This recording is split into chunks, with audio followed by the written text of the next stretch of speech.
Hey guys, in this video I'm going to show you how you can save a Canva design as a PDF file. So after watching this video you're able to do this work. So first of all I'm going on Canva. So if you are new here, this link is my video description for easy access. So now I open a design. Here are the three design. So I want to download this three.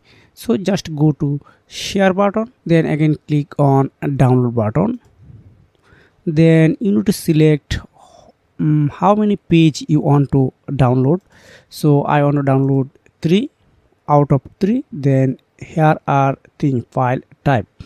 So just go here, then select your so I select PDF standard, then save download setting is a save for the next time.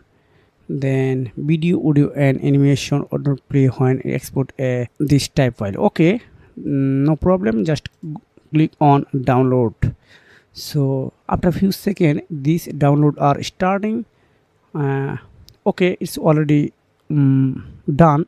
So if you are new, subscribe my channel, turn on notification bell. See you again, take care, goodbye.